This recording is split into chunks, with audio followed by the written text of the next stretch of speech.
I am Ferdinand Marcos, and I am the President of the Republic of the Philippines. I stand today on behalf of 110 million Filipinos. Hi everyone, hello universe, it's me again.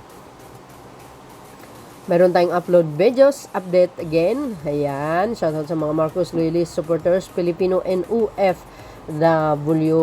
Hello, January 5, 2026. Kumusta po kayo?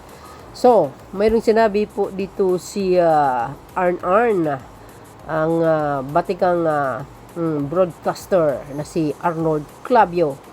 Ano po ang sinabi dito, mga kababayan? Well, anyway, sa kanya mga sinasabi, tumpak siya doon, mga kababayan.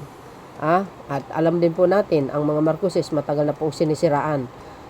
Ang laging dumidikit sa pangalang Marcos yung pagnanakaw. Panahon pa ni Cory Aquino po yan. Iyang mga salita na yan. Magnakaw, kung ano-ano. Diba? Kaya sa ating mga ibang kababayan na sambayan ng Pilipino na naniniwala ang Marcoses ay matinong mga tao. Ika nga, ay mapagmahal sa kapwa. Kaya marami ng gising, of course guys. Maraming ng gising. Mulo ng people's power talagang after ng people powers, walang nangyari. Lalong lugmok ang kahirapan sa bansa. Walang pag-asinso. Hindi yung ekonomiya ng bansa, kulilak Sabi po di Arnold Clavio dito, mga kababayan. Basahin po natin para kompleto, detalyado. Sabi dito ng Pinas News TV, walang magnanakaw na Marcos. Naglabas ng matapang na pahayag si radyo at TV host Arnold Clavio kaugnay ng isyu ng yaman ng pamilya Marcos at ng pamumuno ni Pangulong Marcos Bongbong Junior. Oo naman. Saan ka makakita ang isang pinuno ng bansa, 'di ba? Pangulong Marcos Junior na siya mismo ang nag-expose ng talamak ng pagnanakaw sa kaban ng bayan, tapos baliktarin mo siya ang nagnakaw. How come? 'Di ba? Paano nangyari 'yun? In what way? 'Di ba? Kung sasabihin mo confidential fund niya. Ang pagkakaalam ko, base sa nabasa ko, mismo COA bumilib nga very organized. Kompleto ang resibo. Every year po 'yan. Walang labis, walang kulang. Eksakto. 'Di ba? Wala kayo, sabi ko nga, 'di ba? Wala kayong maibutas kay Pangulo. Nako, talaga naman.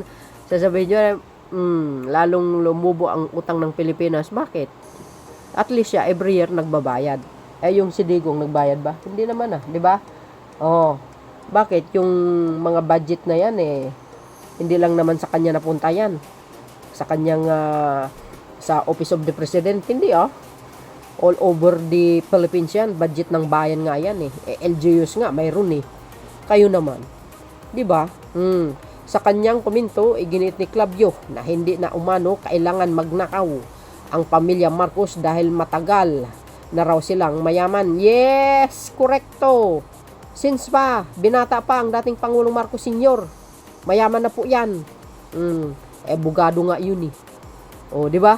Isang pahayag na muling nagpasiklab ng diskusyon sa social media tungkol sa usapin ng yaman, pananagutan at pamamahala sa gobyerno.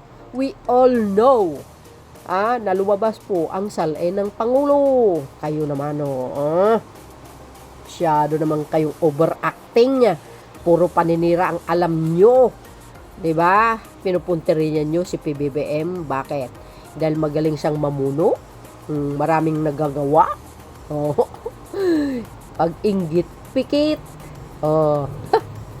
ewan ko nga ba, mga kababayan, pag maganda talaga, pag magaling ka talaga mamuno, sa totoo lang, marami talaga nga naiinggit. Bakit kaya, hindi nawawalang ganyang klaseng tao, inggitero, inggitera, nasa culture ng mga Pilipino yan, yung pagka mainggitin. Well, I'm not saying all, pero mayroon siguro. 'Di ba? Walang Marcos na magnanakaw. anong nanakawin ni BBM sa gobyerno, matagal na silang mayaman. Yun naman talaga hindi na kailangan magnakaw kasi mayaman naman talaga ang Pangulo. 'Di ba? Hindi pa siya isinilang sa mundo. Mayaman na po 'yan. Sadya lang masipag ang kanyang ama. Totoo po 'yun. 'Di ba?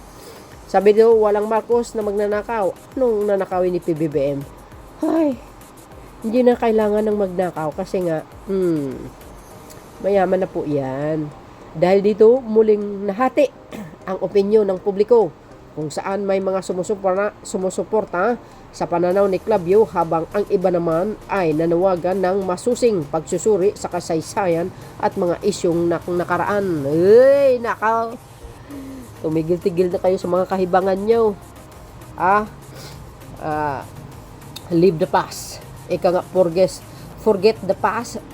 Face the present, mga biswa. Past is past, present is present. 'Di ba? Tulungan na lang natin ang Pangulo para paano makausad ang bansa para naman kahit papaano gumanda lalo ang bansang Pilipinas. Agay. Kayo naman masyado kayong overacting. Masyado kayong nag-iingay. Yung puon nyo, hindi nyo pinuna. Nung sila ay namuno, wala naman nangyari sa bansa, hindi naman umasinso, kulilat ang ekonomiya. Wala, as in bagsak. O walang Marcos na magnanakaw. Nung nanakawin ni BBM sa gobyerno, matagal na silang mayaman. Ayan. Kung mayroon kayong pruweba na nagnakaw ang Marcos, di, dalhin nyo sa korte. Kayo naman masyado kayong madada at madaldal. Puro kayo kuda ng kuda. Wala naman napapala ang madla sa mga hinala, sa paninira sa mga Marcos. 'Di ba? Si Kuri nga natalo 'Di ba? Anong ginawa ng Aquino administration through PCGJ? 'Di ba? Nagsampa na sila ng kaso sa Amerika. Ano nangyari? Nilitis doon ng dating First Lady. 'Di ba? Sinampal sa katotohanan ang dilaw nung panahon na 'yon. Bakit? Nanalo ang First Lady Imelda Marcos Talo si Curicong. Malaking sampal sa kanila kaya 'yon. Yung pagkatalo nila. So ibig sabihin kakampi nila ang katotohanan, ang mga Marcoses. 'Di ba? Kayo lang ang gumagawa ng issue 'Di ba? Sabi nga ng lola ko, yung mga taong nagbibintang sa kapwa nila na sinasabi magnanakaw, 100% sila po ang may kagagawa niyan. Tama, 'di ba? Yung mga nagbibintang sa Marcoses na nagnakaw, hindi. Yung mga nagbibintang ang totoong magnanakaw. 'Di ba? So yun mga bes. Kayo na po ang balang humusga at magkomento tungkol dito. Thank you guys for watching. See you again on my next upload. Bye bye and baboos. Bring it on. Bye bye and baboos. God bless Philippines. There's more guys.